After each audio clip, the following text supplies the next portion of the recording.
I never thought I'd be the kind of person to discover a secret room in my own house at 78 years old. But there I was, standing in what I thought was just a wall behind my washing machine, staring into a space that shouldn't exist.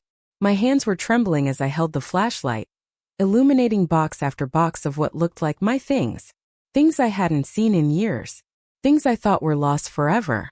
The floorboard had given way when I was trying to retrieve a sock that had fallen behind the washer. As I knelt down to feel around for it, my hand went right through what should have been solid wall. The paneling had rotted away at the bottom, revealing a gap just wide enough for me to squeeze through if I moved the washer aside. When that beam of light first hit those familiar objects, my heart nearly stopped. There, sitting on top of the nearest box, was my mother's china tea set. The one with the hand-painted roses that I'd searched for everywhere after my late husband Robert passed away 5 years ago. I'd asked my children about it dozens of times. "Mom, we haven't seen it," they'd said. "Maybe it got donated by accident when we were cleaning out Dad's things." But here it was, carefully wrapped in tissue paper, along with things I didn't even remember losing. My grandmother's quilt, Robert's military medals, photo albums I thought had been destroyed in that kitchen flood 3 years back. Even my wedding dress, preserved in a garment bag I'd never seen before. As I stood there in that cramped, dusty space, one thought kept echoing in my mind. How did any of this get here? And why? You see, I've lived in this house for 43 years. Robert and I bought it when our youngest, Sarah, was just 2 years old. We raised 3 children here, David, Michael, and Sarah.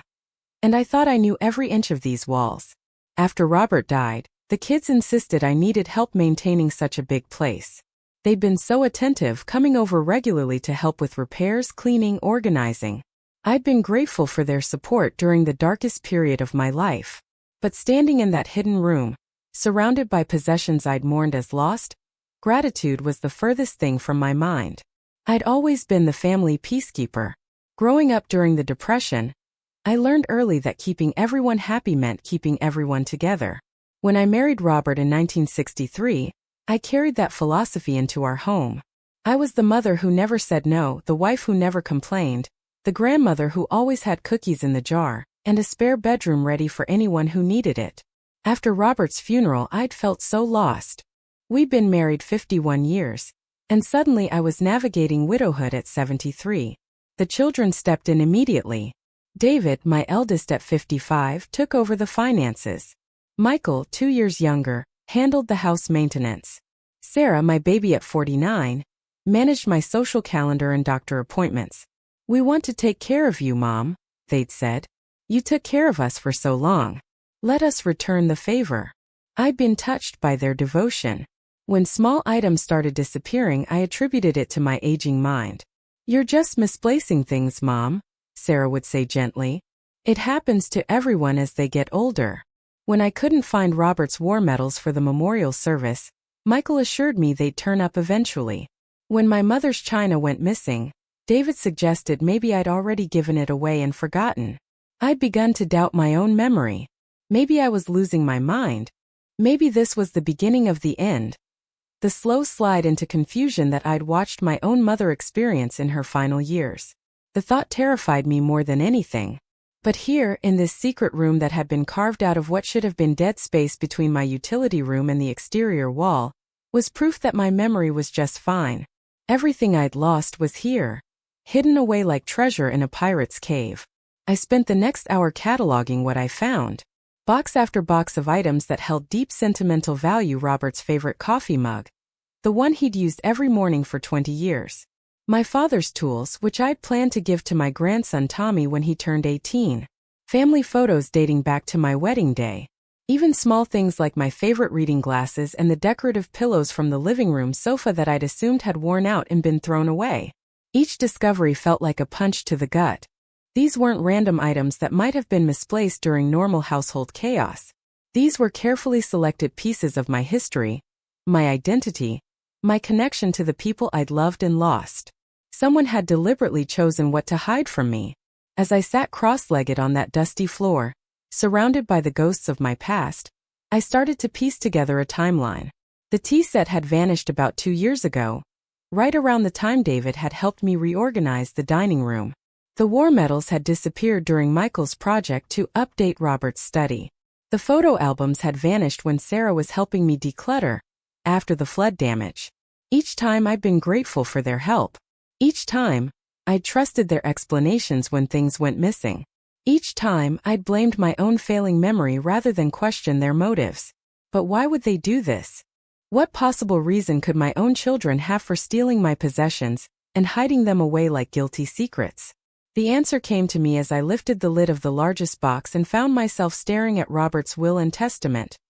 Not a copy, but the original document that was supposed to be safely stored in David's office safe. Below it were real estate documents, insurance policies, and financial statements that I hadn't seen since the week after the funeral. My hands shook as I read through Robert's will for the first time in 5 years. He'd left everything to me, of course, but there were specific bequests for each of the children. David was to receive Robert's coin collection, worth about $15,000. Michael was to inherit the vintage Chevrolet that had been Robert's pride and joy. Sarah was designated to receive my mother's jewelry collection, including the diamond ring that had been in our family for 3 generations. But there was more. A codicil dated just 6 months before Robert's death, that I'd never seen before. In it, Robert had established a trust that would provide for my care for the rest of my life, with very specific instructions about maintaining my independence and dignity. The house was to remain mine until my death, and only then would it be sold and the proceeds divided among the children. As I read those words written in Robert's careful handwriting, I felt a chill run down my spine. The trust had never been established. I'd never heard a word about it. According to these documents, there should have been a substantial sum set aside for my care, enough to hire help if I needed it, to maintain the house properly, to ensure I never became a burden on my children. But David, as the executor of the will, had never mentioned this provision. In fact, for the past 5 years, he'd been managing my finances under the assumption that Robert had left everything directly to me with no additional arrangements. I'd been living on my Social Security and Robert's modest pension, watching my savings dwindle month by month, all while my children generously helped me manage my expenses. The picture that was forming made me feel sick to my stomach. The missing items weren't random thefts. They were pieces of an inheritance that my children were apparently claiming prematurely. The hidden room wasn't just a storage space. It was a vault where they were keeping what they considered to be their rightful property, while telling me it was lost or donated or destroyed. And the trust that Robert had established to ensure my independence? That money was sitting somewhere, probably earning interest, while I scraped by on a fixed income and gradually accepted the narrative that I was becoming too old and confused to manage on my own. I sat in that hidden room until well past midnight, reading through document after document, trying to understand the scope of what had been kept from me. There were appraisals for items I thought were gone forever. Robert's coin collection was now valued at over $30,000. The vintage car had been sold 2 years ago for $18,000, with the proceeds apparently going into some account I'd never heard of. My mother's jewelry had been professionally appraised at $12,000, and according to these papers, it was currently stored in a safety deposit box I didn't know existed. But the most devastating discovery was a series of letters I'd written to my children over the past 5 years, expressing my growing confusion about my missing memories, my fears about my mental decline, my gratitude for their patience with my forgetfulness. Letters that painted me as exactly what they apparently wanted me to believe I was. A confused old woman who couldn't be trusted with her own memories, let alone her own affairs. These weren't copies of letters I'd sent. These were drafts, written in my own handwriting, that I'd apparently discarded or left unfinished. Someone had been going through my trash, collecting evidence of my self-doubt and confusion, building a case perhaps for why I needed more help than I was asking for. The betrayal cut deeper than anything I'd ever experienced, including Robert's death. When Robert died, I'd lost my partner, my best friend, my anchor in the world. But that was death. Inevitable, natural, something that happens to every marriage if you're lucky enough to grow old together. This was something else entirely. This was my own children systematically undermining my sense of reality, stealing my possessions, and lying to my face about it while presenting themselves as caring, devoted children who only wanted what was best for their aging mother. I finally crawled out of that cramped space around 2 in the morning, my knees aching from sitting on the hard floor, my mind reeling from everything I'd discovered. I made myself a cup of tea, using my everyday dishes instead of the china that was supposedly lost forever, and sat at my kitchen table, staring out at the darkness and trying to decide what to do next.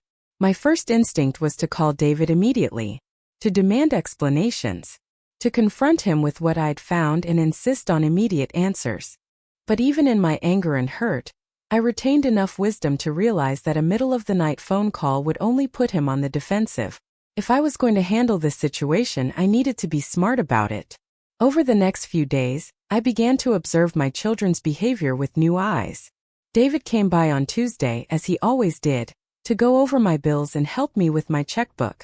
As I watched him sorting through my mail with practiced efficiency, I wondered how many of those financial documents were making their way into his briefcase alongside the statements he showed me. "Mom, you really should think about simplifying your finances," he said, just as he had dozens of times before. "Maybe we should set up a joint account, make it easier for me to help you with the bills." "I'm managing just fine, David," I replied, keeping my voice steady. "I've been handling money for 55 years. I think I can manage a few more." He looked at me with that expression I'd grown to hate, the patient, slightly condescending smile that said he was humoring a child. "Of course, Mom. I just want to make things easier for you." But I was beginning to understand that easier for me really meant easier for him. Easier to control my spending. Easier to access my accounts. Easier to continue the systematic transfer of assets that had apparently been going on for years while I remained blissfully unaware. Michael's visit on Thursday followed a familiar pattern. He arrived with his toolbox, ready to fix the loose board in the bathroom and check on the furnace filter. But I noticed him spending a lot of time in areas of the house where he had no business being. He lingered in Robert's study, ostensibly dusting but actually examining the bookshelves where I kept important papers. He made multiple trips to his truck, carrying small items that he claimed needed repair but never seemed to return. "You know, Mom," he said as he prepared to leave, "this house is getting to be a lot for you to maintain. Have you thought about downsizing? Maybe one of those nice senior communities where they handle all the maintenance for you." The suggestion wasn't new. All three of my children had been pushing the idea of senior living for months. But now I heard it differently. Now it sounded like a plan to get me out of the house, so they could claim it without having to wait for my death. "I'm not ready to leave my home, Michael," I said firmly. "Your father and I built a life here. I have too many memories to just walk away." "Memories can be preserved anywhere, Mom," he replied, patting my shoulder in that patronizing way that made my skin crawl. "And think how much easier it would be for you not to worry about upkeep, yard work, all these repairs." Easier for me or easier for him? I was beginning to suspect it was the latter. Sarah's visit on Saturday was the most revealing of all. She arrived with her usual cheerful energy, arms full of groceries and cleaning supplies, ready to help me with the weekly housework that I was perfectly capable of doing myself but had allowed her to take over because she seemed to enjoy feeling needed. As we worked together in the kitchen, she kept steering the conversation toward my daily routine, my social activities, my overall well-being. But her questions felt different now that I understood what she was really looking for. "Are you sleeping okay, Mom? You look tired lately. Have you been remembering to take your medications? Maybe we should set up one of those pill organizers to help you keep track." Mrs. Henderson next door mentioned she hadn't seen you in the garden much this week. "Are you feeling all right?" Each question was designed to assess my competency, my independence, my ability to function without supervision. She was building a case just like her brothers for why I needed more help than I was asking for. But the most chilling moment came when she was cleaning the living room and paused in front of the mantelpiece where I kept family photos. "Mom, where did all these old pictures come from?" she asked, holding up a framed photo of Robert in his military uniform. I stared at her in disbelief. "Sarah, that picture has been there for 20 years. "Really? I don't remember seeing it before. Are you sure it wasn't packed away somewhere?"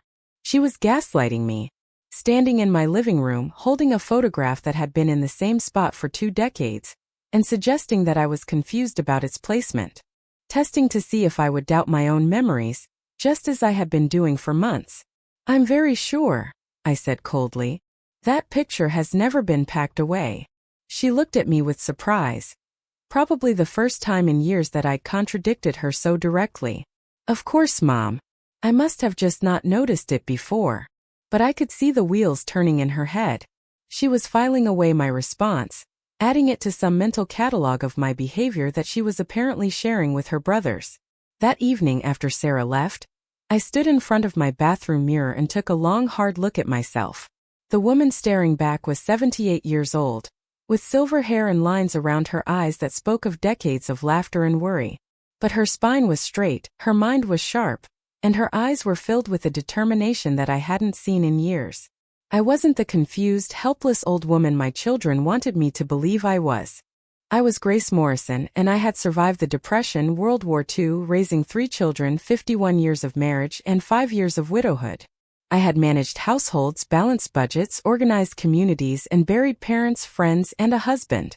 I was not going to let my own children convince me that I was too old or too confused to manage my own life. But I also wasn't going to confront them directly, not yet. They had been planning this for years, building their case systematically, and I needed to be equally systematic in my response. I needed evidence. I needed allies. And I needed a plan that would not only stop their deception but ensure that it could never happen again. The next morning, I called my old friend Margaret, who lived 2 streets over and had been widowed about the same time I was. Margaret had always been sharper than me when it came to practical matters, and I trusted her judgment completely. "Margaret, I need to ask you something in confidence," I said when she answered the phone. "Have you ever heard of children hiding things from their aging parents? Important things like legal documents or family heirlooms?" There was a long pause. "Grace, honey, what's going on? This doesn't sound like a hypothetical question." I told her everything. About the hidden room, the missing items, the financial documents I'd never seen, the systematic gaslighting that had been making me doubt my own memory. Margaret listened without interrupting, asking only occasional clarifying questions. When I finished, she was quiet for a long moment. Then she said, "Grace, what you're describing is called financial elder abuse. It's more common than you think, and it's often perpetrated by family members who convince themselves they're acting in the older person's best interests." Financial elder abuse. The term hit me like a slap. I'd heard about it happening to other people, strangers in news stories or acquaintances who'd been taken advantage of by caregivers or con artists. I'd never imagined it could happen to me, and certainly not at the hands of my own children. "What should I do?" I asked. "First, you need to secure your important documents and make sure you have independent access to all your financial accounts," Margaret said. "Then you need to consult with an attorney who specializes in elder law. And Grace? You need to do all of this quietly, without letting your children know what you've discovered. If they realize you're onto them, they might accelerate their timeline or take steps to have you declared incompetent." The word incompetent sent a chill through me. Was that their end game? To have me declared mentally unfit, so they could take control of my finances and property legally? That afternoon I drove to the bank. My first solo trip in months. David had been insisting that I shouldn't drive alone anymore, that it was too dangerous for someone my age. But my license was current, my vision was fine, and my reflexes were perfectly adequate for navigating the familiar streets of my neighborhood. At the bank, I met with the manager, Mrs. Peterson, whom I'd known for 15 years. I explained that I needed to review all my accounts and make sure I had complete access to my own financial information. "Of course, Mrs. Morrison," she said. "Let me pull up your accounts." What I learned during that meeting confirmed my worst fears. There were indeed accounts I didn't know about: a trust account that David had established as executor of Robert's will, a savings account that Michael had set up for my convenience, and a safety deposit box that Sarah had rented in my name but to which she held the only key. The trust account contained over $80,000. Money that should have been funding my care and maintaining my independence, but which had been sitting untouched for 5 years while I struggled to make ends meet on my limited income. The savings account held the proceeds from the sale of Robert's car and coin collection, plus interest that had been accumulating without my knowledge. The safety deposit box presumably contained my mother's jewelry and other valuable items that I'd been told were lost. "Mrs. Morrison," Mrs. Peterson said gently, "are you aware that your son David has power of attorney over these accounts?" I stared at her in shock. No, I most certainly did not give him power of attorney. She showed me the documents, papers bearing my signature, witnessed and notarized, granting David broad powers over my financial affairs. According to the dates, I'd supposedly signed them 6 months after Robert's death, during what David had described as a routine meeting to organize my finances. I remembered that meeting. David had brought a stack of papers for me to sign, insurance forms, bank documents, various bureaucratic necessities that he'd explained were required to settle Robert's estate. I'd signed them trustingly, grateful to have someone handling the complex paperwork during one of the most difficult periods of my life. But I'd never been told that one of those documents was a power of attorney that would give David control over my finances for the rest of my life. I want this power of attorney revoked immediately, I told Mrs. Peterson. Of course, she said. But Mrs. Morrison, you should know that your son has been using these powers regularly. He's been making withdrawals, transferring funds, and managing investments in your name. You'll want to review all the transactions carefully. I spent the next 2 hours going through 5 years of account activity. The pattern was clear and systematic. Money had been moved out of my checking account and into the trust account whenever my balance got too high. Investments had been sold and the proceeds deposited into accounts I couldn't access. Even my Social Security payments had been redirected through David's management, with only a portion of my own money being made available to me for daily expenses. I hadn't been living in poverty because I couldn't afford better. I'd been living in poverty because my own son had been limiting my access to my own money while building a case that I was financially irresponsible and needed supervision. By the time I left the bank, I had revoked David's power of attorney, gained access to all my accounts, and arranged to have my safety deposit box key replaced. I also had a printed record of 5 years of financial manipulation that would have made a hardened criminal proud. But I wasn't done. My next stop was the office of Eleanor Webb, the attorney Margaret had recommended. Eleanor specialized in elder law and had a reputation for being both compassionate and tenacious when it came to protecting seniors from abuse. Eleanor's office was in a converted Victorian house downtown, and she met me in a comfortable sitting room that felt more like someone's living room than a legal office. She was probably in her 50s, with prematurely gray hair and kind eyes that nevertheless conveyed sharp intelligence. I told her everything, starting with the hidden room and ending with my discoveries at the bank. She took notes throughout my story, asking pointed questions that helped me understand the legal implications of what had been done to me. Grace, she said when I finished, what you're describing constitutes several forms of elder abuse under state law. The unauthorized power of attorney, the concealment of assets, the systematic undermining of your mental competency. These are all serious offenses that could result in both criminal charges and civil liability. I don't want to send my children to jail, I said quickly. I just want them to stop, and I want my property returned. Eleanor nodded. That's understandable, and it's an approach we can certainly take. But Grace, you need to understand that this behavior has been going on for years and has been escalating. If we don't take decisive action now, it's likely to continue and possibly get worse. She explained my options. I could file a police report and pursue criminal charges. I could sue for the return of my property and damages for the financial losses I'd suffered.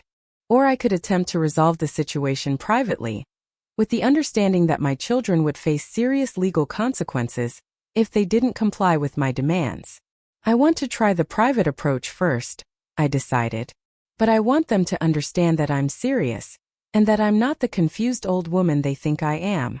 Eleanor smiled. I think we can arrange that.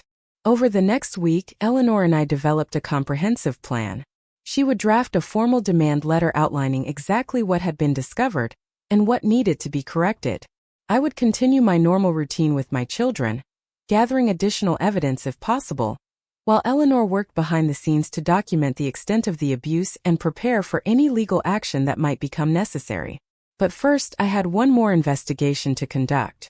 I needed to know exactly what was in that hidden room, and I needed to document everything before my children realized I'd found their secret storage space.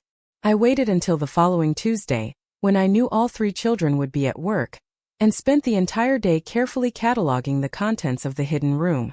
I photographed every item, made detailed lists, and cross-referenced everything against my memories of when each piece had disappeared. The scope of what I found was staggering. In addition to the obvious items, jewelry, china, photographs, and documents, there were dozens of smaller things that I'd attributed to misplacement or my own forgetfulness. Books from Robert's collection, kitchen gadgets that I'd assumed had broken and been thrown away, even clothing items that I'd thought had been donated to charity. But the most heartbreaking discovery was a box labeled Mom's Letters in Sarah's handwriting. Inside were cards and letters I'd written to my children over the years, birthday cards, Christmas notes, thank you letters for visits and gifts. But these weren't letters they'd received and kept as mementos. These were letters I'd written but apparently never sent, letters that had been intercepted or taken from my desk before I could mail them. Reading through them, I could see my own handwriting becoming shakier over the years, my thoughts less organized, my expressions of love mixed with increasing confusion about my failing memory and growing dependence on their help. These letters documented my mental decline from my own perspective, except that the decline had been artificially created by their manipulation. They hadn't just stolen my possessions. They'd stolen my words, my thoughts, my private expressions of love and confusion. They'd turned my own vulnerable moments against me, using them as evidence that I was becoming incompetent. As I sat in that cramped space surrounded by the artifacts of my stolen life, I felt something I hadn't experienced in years. Pure, righteous anger. Not the frustrated confusion I'd been living with, not the quiet desperation of thinking I was losing my mind, but clean, empowering fury at being betrayed by the people I trusted most in the world. I was done being the victim. I was done questioning my own memories and abilities. I was done allowing my children to treat me like a problem to be managed rather than a person to be respected. It was time to take my life back. That evening, I called each of my children and invited them to dinner on Sunday. I want to cook for all of you, I said. It's been too long since we had a proper family meal together. They were delighted, of course. David immediately offered to bring wine. Michael volunteered to help with the preparation. Sarah insisted on bringing dessert. They were so pleased to see me taking initiative, being social, acting like the accommodating mother they remembered. They had no idea what was coming. I spent the rest of the week preparing for what I thought of as my last supper with them as their victim. Eleanor had finished the demand letter, which documented every missing item, every unauthorized financial transaction, and every instance of documented deception. She'd also prepared a comprehensive plan for the return of my property and the restoration of my financial independence. But I wanted to give them one final chance to come clean on their own, to admit what they'd been doing and ask for forgiveness. Despite everything, they were still my children and I still loved them. I hoped against hope that they would surprise me with honesty and remorse. Sunday arrived gray and drizzly, matching my mood as I prepared what might be the last family dinner I'd ever host for my children. I cooked all their favorite foods: David's pot roast, Michael's mashed potatoes, Sarah's green bean casserole. I set the table with my everyday dishes, saving the china for a time when I could use it with people who actually deserved it. They arrived within minutes of each other, as if they'd coordinated their timing. David brought expensive wine as promised. Michael brought flowers from his garden. Sarah brought a homemade apple pie that smelled like heaven and probably tasted even better. For the first hour it was like old times. We talked about their jobs, their families, neighborhood gossip, and shared memories from when they were young. David told funny stories about his teenage son's latest adventures. Michael shared updates on his home renovation projects. Sarah described her daughter's progress in college. I found myself almost forgetting why I'd called this dinner, almost believing that I'd imagined the whole nightmare of the past week. These were my children, the babies I'd nursed and raised and loved unconditionally. Surely there was some innocent explanation for everything I'd discovered. But then, as we were clearing the dinner plates, Sarah made an observation that snapped me back to reality. "Mom, you seem so much sharper tonight," she said. "More like your old self. Have you been feeling better lately?" The comment was meant as a compliment, but it revealed the underlying assumption that I'd been mentally compromised before tonight. It confirmed that they'd all been monitoring my mental state, looking for signs of decline that would justify their increasing control over my life. "I've been feeling like myself all along," I said evenly. "Maybe you just haven't been paying attention." David laughed. "Mom's always been sharp as a tack. We're the ones who can't keep up with her." But his words rang hollow. If he truly believed I was sharp, Why had he taken power of attorney over my finances? Why had he been limiting my access to my own money while building a trust fund I'd never heard of? As we moved to the living room for dessert, I made my decision. I was going to give them the opportunity to be honest right here and now, before I brought out the legal documentation that would change our relationship forever. I want to talk to you about something, I began, settling into my favorite armchair while they arranged themselves on the sofa like the loving, attentive children they appeared to be. Of course, Mom, Michael said. What's on your mind? I've been thinking about Robert's will lately, I said, watching their faces carefully, trying to remember exactly what provisions he made for my care. Can you help me understand what arrangements he put in place? The silence that followed was telling. David and Michael exchanged a glance. Sarah suddenly became very interested in her piece of pie. Finally, David cleared his throat. Mom, we've been over this before. Dad left everything to you with small bequests for each of us kids. There weren't any special arrangements beyond that. Are you sure? I pressed. I have this vague memory of him mentioning a trust of some kind, something to make sure I'd be taken care of. No, Mom, Sarah said gently. There's no trust. Maybe you're thinking of someone else's situation? You know how these things can get confused in memory. There it was again, the suggestion that my memory was unreliable, that I was confused about my own husband's final wishes. They were lying to my face while simultaneously undermining my confidence in my own recollections. What about my mother's china? I continued, keeping my voice casual. I've been wanting to use it for special occasions, but I can't seem to find it anywhere. Do you remember what happened to it? Oh, Mom, Michael said with apparent sympathy. Don't you remember? It got broken during that kitchen flood 3 years ago. We had to throw most of it away because the water damage was so severe. Another lie, delivered with such practiced ease that I might have believed it if I hadn't seen the tea set with my own eyes, carefully preserved in tissue paper in their secret hiding place. And Robert's military medals? I asked. I wanted to display them for Memorial Day, but I can't locate them anywhere. They're around somewhere, David said vaguely, probably packed away in the attic with his other military memorabilia. You know how cluttered it gets up there. 3 lies in as many minutes, each delivered with the kind of casual confidence that comes from years of practice. They weren't just stealing from me. They were actively participating in the systematic erasure of my memories and my history. I sat there looking at my 3 children, these adults I'd raised to be honest and kind and respectful, and realized that I didn't know them at all. The people sitting in my living room were strangers wearing familiar faces, people who could lie to me without a moment's hesitation while eating the food I'd prepared with love.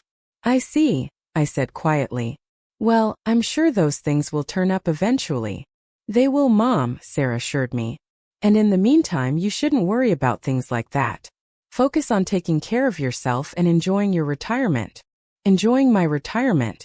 On the limited income they'd allowed me to access while they managed the rest of my assets without my knowledge or consent. I served the apple pie and coffee, maintaining pleasant conversation about nothing important while my mind raced ahead to what I needed to do next. They'd had their chance to be honest. They'd chosen deception instead. Even when given a direct opportunity to come clean, there would be no more opportunities. As they prepared to leave, each of them gave me the same patronizing hug and kiss on the cheek that had become our standard goodbye ritual. David reminded me to call if I needed anything. Michael promised to check on my furnace filter later in the week. Sarah invited me to lunch on Friday. I love you, Mom, each of them said as they walked out the door. And despite everything, I still loved them too.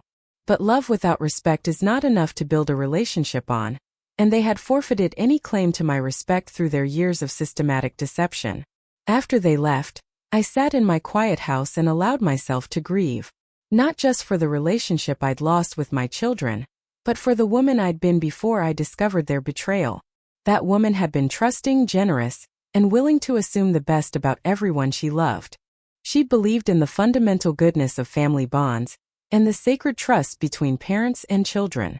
That woman was gone, and in her place was someone harder, wiser, and infinitely more self-reliant.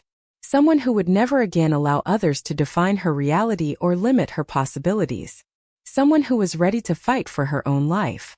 Monday morning, I called Eleanor Webb and told her to proceed with the demand letter. Tuesday, I called a locksmith and had all the locks on my house changed. Wednesday, I called a contractor and had the hidden room professionally documented, photographed, and sealed. Thursday, I drove to the bank and closed all the accounts my children had access to, opening new ones in my name only. Friday, instead of meeting Sarah for lunch, I met with a financial advisor to discuss how to properly invest the money my children had been hoarding on my behalf. On the following Monday, exactly 1 week after our final family dinner, Eleanor hand-delivered demand letters to each of my children at their workplaces. The letters detailed everything we'd discovered, demanded the immediate return of all stolen property, and gave them exactly 7 days to comply before we would file both criminal charges and a civil lawsuit. I was in Eleanor's office when David called, his voice tight with barely controlled panic. "Mom, what is this letter? What are you talking about, stolen property? I think there's been some kind of mistake." "There's been no mistake, David," I said calmly. "I found your secret storage room. I know about the power of attorney you tricked me into signing. I know about the trust fund you've been hiding from me for 5 years. And I know about every item you, Michael, and Sarah have stolen from me while pretending it was lost or destroyed." The silence on the other end of the phone stretched for nearly a minute. "Mom, you don't understand. Everything we did was to protect you, to make sure you'd be taken care of. By stealing from me? By lying to me? By making me think I was losing my mind? We weren't stealing. Those things were going to be ours eventually anyway, according to Dad's will. We were just preserving them in a secret room that I wasn't allowed to know about, while you told me they were destroyed or lost." Another long pause. "Mom, maybe we should talk about this in person. You're obviously confused about what's been happening." And there it was even now, even when confronted with documented evidence of their deception, he was still trying to make me doubt my own understanding of the situation. "I'm not confused, David. I'm angry. And you have 6 days left to return everything you've taken from me, or you'll be explaining your actions to a judge." I hung up before he could respond. Michael called an hour later, his approach different but equally infuriating. "Mom, I just got this crazy letter from some lawyer. You know David's just trying to help you manage your finances, right? And that stuff in the storage room, we were keeping it safe for you.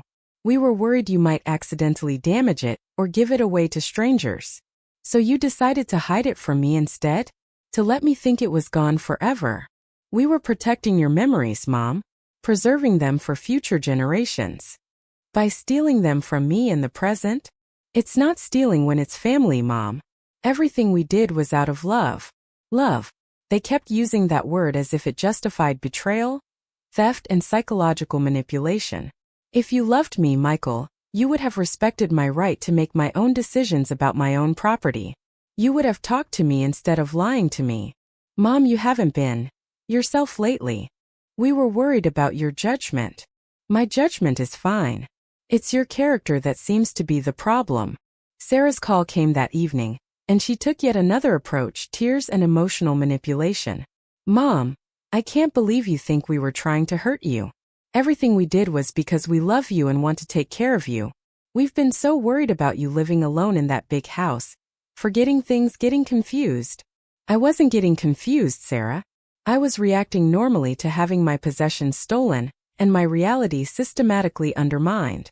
But Mom, you were forgetting where you put things. You were getting lost driving to places you've been to hundreds of times. You were repeating stories and asking the same questions over and over." I paused, thinking back over the past few years. Had I been doing those things? I honestly couldn't remember being confused about directions or repeating myself, but Sarah sounded so certain. Then I realized what was happening. She was describing behaviors that might be normal signs of aging, or might be the result of stress and grief from losing Robert, or might even be exaggerated or completely fabricated. But she was using them to justify what they'd done, to make it seem like their deception had been necessary for my own protection. "Even if I had been showing signs of confusion," I said, "that wouldn't give you the right to steal from me or lie to me. If you were truly concerned about my welfare, you should have talked to me about it honestly and helped me get appropriate medical evaluation. We tried to talk to you, but you always insisted you were fine. Because I was fine. I am fine. The only thing wrong with my life was that my own children were systematically stealing from me, and gaslighting me into thinking I was losing my mind. Sarah was quiet for a moment. When she spoke again, her voice was small and defeated. "Mom, we never meant to hurt you. We were scared. Scared of losing you. Scared of seeing you decline. Scared of not being able to take care of you properly." And there, finally, was something that sounded like the beginning of honesty.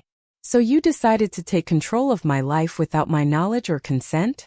We thought we were helping. By stealing from me? By preserving things that were important to the family." "They weren't important to the family, Sarah. They were important to me. And you took them away from me during some of the most difficult years of my life, when I needed those connections to my past more than ever." I could hear her crying on the other end of the line. "I'm sorry, Mom. I'm so sorry. We never wanted you to feel this way. Then you have 5 days to make it right." Over the next few days, I received multiple calls from each of my children, sometimes individually and sometimes together in conference calls where they tried to present a united front. Their arguments evolved as they realized the legal seriousness of their situation, but the underlying theme remained the same. They had acted out of love, concern, and a desire to protect me. What they couldn't or wouldn't acknowledge was that their protection had been implemented without my knowledge or consent, in direct violation of my autonomy and dignity as an adult human being. They couldn't understand that good intentions don't justify theft, fraud, and psychological manipulation. But as the deadline approached, practical concerns began to override their justifications. Eleanor had made it clear that the evidence against them was overwhelming, and that both criminal and civil consequences were very real possibilities. They could face charges for elder abuse, fraud, theft, and conspiracy. They could be sued for the return of the stolen property plus damages for the income I'd been denied access to for 5 years. More importantly for them, their professional reputations would be destroyed.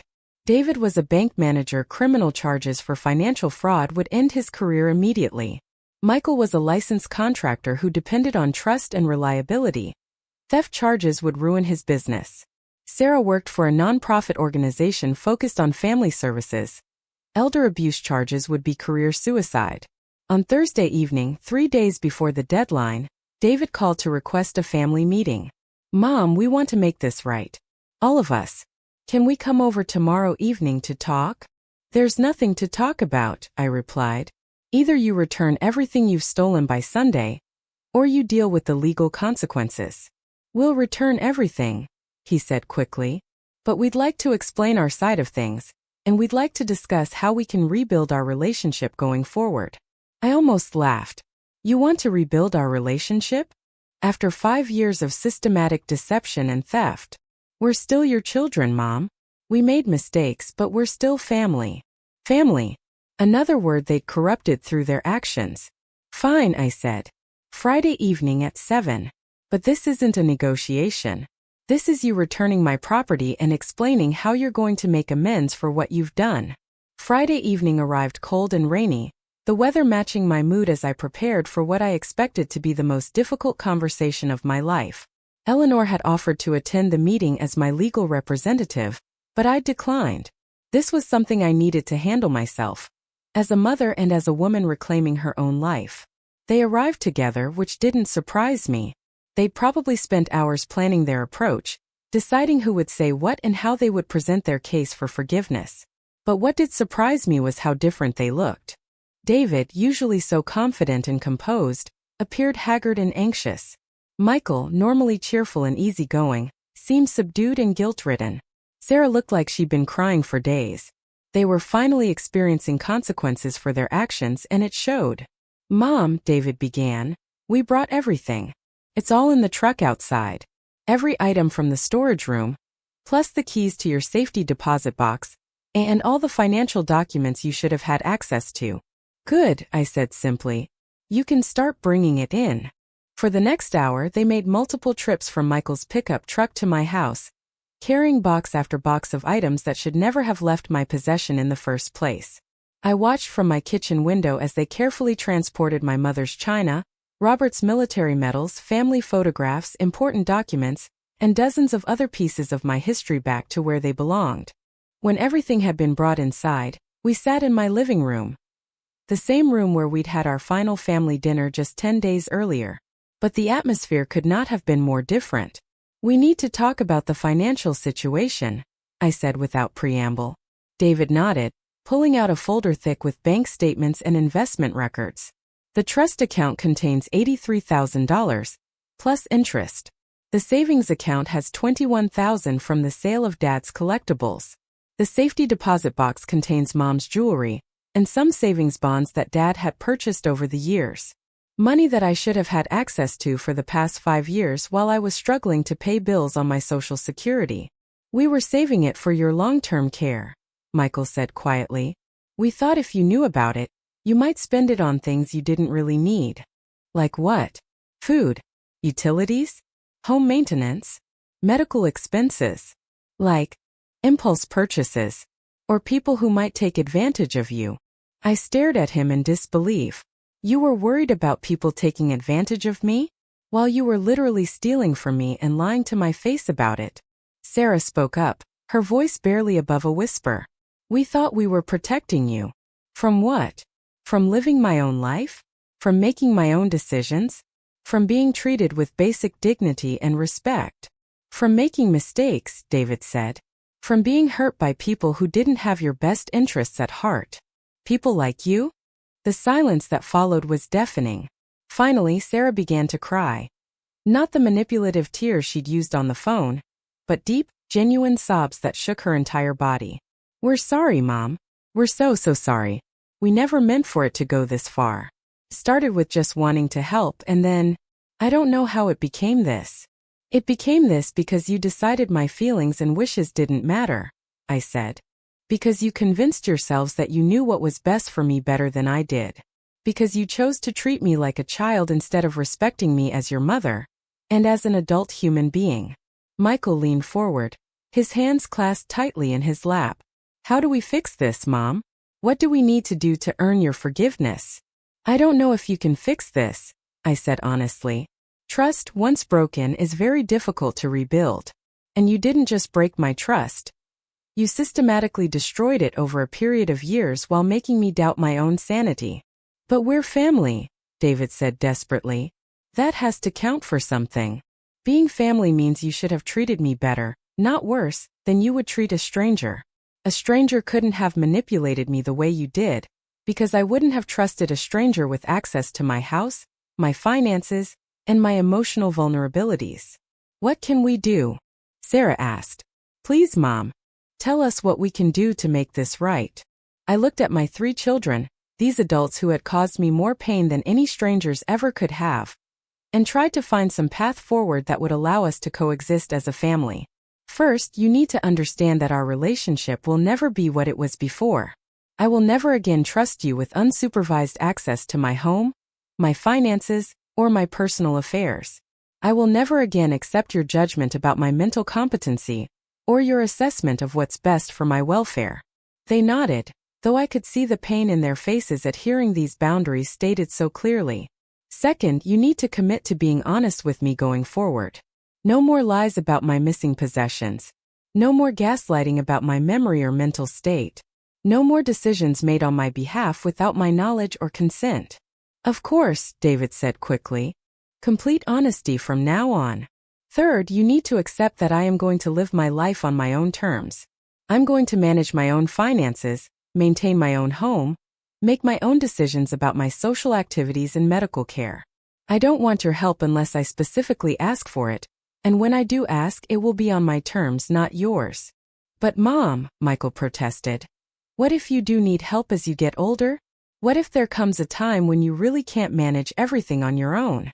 Then we'll address that situation honestly when it arises, with appropriate medical and legal consultation to ensure that any decisions are made in my best interests with my full participation and consent.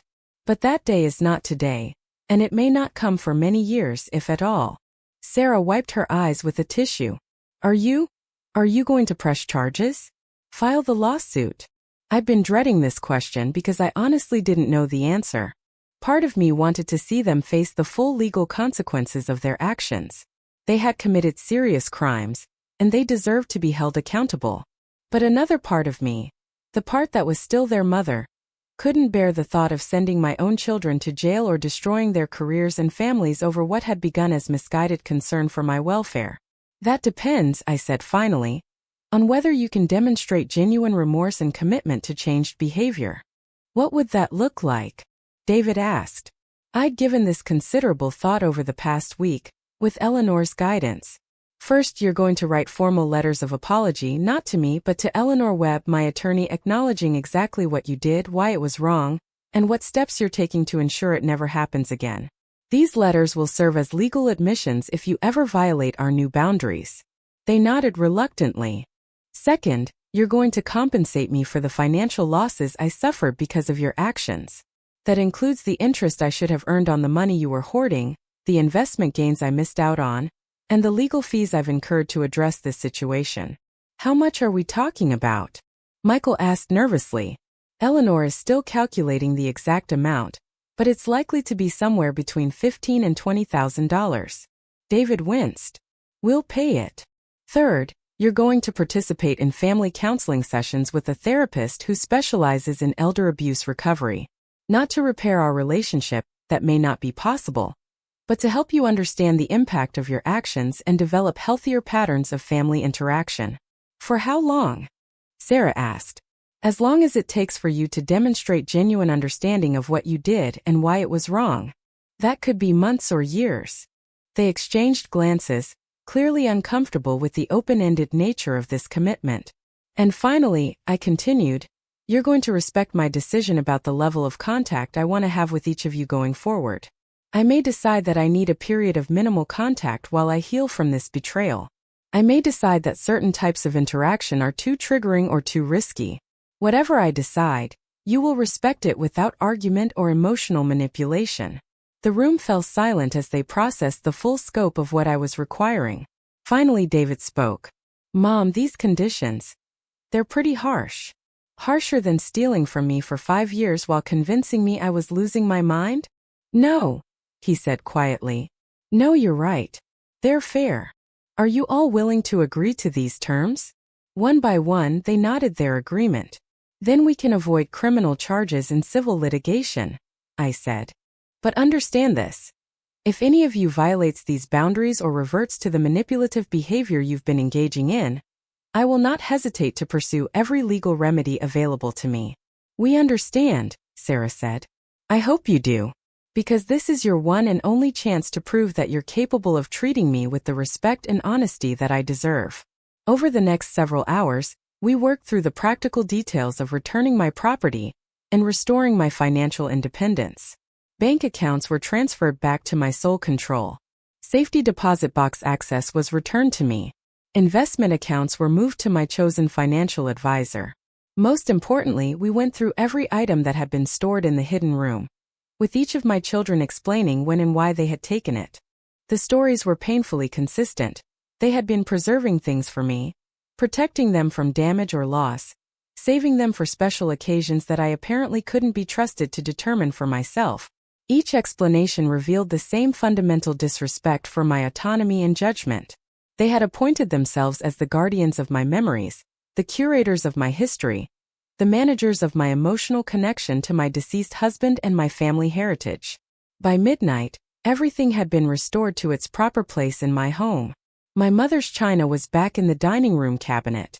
Robert's medals were displayed in his study. The photo albums were returned to their shelves in the living room. But more importantly, my sense of reality had been restored. I was not losing my mind. My memory was not failing. I had not been irresponsibly misplacing precious family heirlooms. I had simply been the victim of a sophisticated long-term campaign of psychological manipulation and financial abuse perpetrated by the people I should have been able to trust most in the world. As my children prepared to leave that night, each of them tried to hug me goodbye. I allowed it, but the embraces felt different, tentative, guilty, uncertain. The easy physical affection that had characterized our family relationships was gone, replaced by an awkwardness that would probably never fully disappear. Mom, David said as he reached the door, I want you to know that we really do love you. Everything we did came from love, even if it was misguided. I know you love me, I replied, but love without respect is not enough. And love that expresses itself through deception and control is not the kind of love I want in my life. After they left, I walked through my house, touching items that I hadn't seen in years, reconnecting with memories that I thought had been lost forever. Robert's coffee mug was back on the kitchen shelf where it belonged. My grandmother's quilt was draped over the sofa in the living room. My wedding dress was hanging in the closet, where I could see it whenever I wanted to remember that young woman who had said, "I do," 55 years ago. But the most important thing that had been restored was my confidence in myself. For 5 years I had been questioning my own memory, my own perceptions, my own mental competency. I had been accepting limitations that weren't real, and depending on help that I didn't actually need. Now, at 78 years old, I was reclaiming my independence, my autonomy, and my right to live my own life on my own terms. The healing process wasn't quick or easy. The family counseling sessions were painful, filled with revelations about my children's motivations and fears that were difficult to hear. David admitted that he had been terrified of losing control over our family finances, afraid that I would make poor decisions that would leave me impoverished in my final years. Michael confessed that he had been struggling with his own financial problems and had been tempted to borrow from my hidden accounts before his conscience stopped him. Sarah revealed that she had been so traumatized by watching her friend's parents decline into dementia that she had convinced herself she was seeing early signs in me that didn't actually exist. Each confession was both enlightening and heartbreaking. I began to understand that their actions, while inexcusable, had grown out of genuine fears and concerns that they had been unable to address in healthy ways. But understanding their motivations didn't eliminate the consequences of their choices or restore the trust that had been broken. Over the months that followed, we slowly rebuilt a new kind of relationship, one based on clear boundaries, honest communication, and mutual respect for each other's autonomy. It wasn't the close, easy relationship we'd had before, but it was authentic in a way that our previous interactions hadn't been. I also discovered new aspects of myself that I hadn't known existed. Financial management, which I had delegated to David for years, turned out to be something I was quite good at when I had access to complete information and the freedom to make my own decisions. Home maintenance, which I had relied on Michael to handle, became an interesting challenge that I often enjoyed tackling myself or overseeing with hired professionals. Most importantly, I learned to trust my own perceptions and judgment again. When something seemed wrong, I investigated rather than assuming I was confused. When I couldn't find something, I looked for it systematically rather than concluding that my memory was failing. When I disagreed with my children's suggestions, I expressed my disagreement directly rather than deferring to their supposed expertise about my own needs and preferences. A year after the confrontation, I moved out of the house where I'd lived for 43 years. Not because I couldn't maintain it, as my children had always predicted, but because I chose to downsize to a comfortable condominium that better suited my current lifestyle and interests. I sold the family home for a substantial profit and used the proceeds to travel, pursue hobbies I'd always been interested in, and establish a charitable foundation focused on preventing elder abuse. The foundation became my passion project, allowing me to turn my painful experience into something that could help other seniors avoid similar situations. We provided education about the warning signs of financial elder abuse, resources for victims seeking help, and advocacy for stronger legal protections for vulnerable adults. Through this work, I learned that my experience was far from unique. Thousands of older adults are victimized by family members who rationalize theft and deception as protection and care. Many victims never discover what's happening to them, or discover it too late to take effective action. I was fortunate. I was still mentally sharp when I found that hidden room. I had the financial resources to hire good legal representation. I had the emotional strength to confront my children and demand accountability. Most importantly, I had discovered the truth while I still had time to reclaim my life and live it on my own terms. Now at 81, I look back on that night when I stumbled through a rotting wall panel as the turning point of my entire later life. Before that discovery, I was slowly accepting a narrative of decline, dependence, and diminished capacity that would have defined my remaining years. I was becoming the confused, helpless old woman my children needed me to be in order to justify their control over my life. After that discovery, I became something else entirely. A woman who refused to be diminished by age, circumstance, or the misguided fears of others. A woman who demanded respect and fought for her own autonomy. A woman who discovered that strength and independence can grow even in the 8th decade of life. My relationship with my children remains complicated. We have regular contact, but within the boundaries I established. They no longer try to manage my life or make decisions on my behalf. They no longer question my mental competency or suggest that I'm becoming unable to care for myself. They treat me with the respect that I should have been receiving all along. But the easy trust and affection of our earlier relationship is gone, replaced by a more cautious, more formal interaction that acknowledges the damage that was done and the reality that some wounds never fully heal. We are family, but we are family on different terms than before.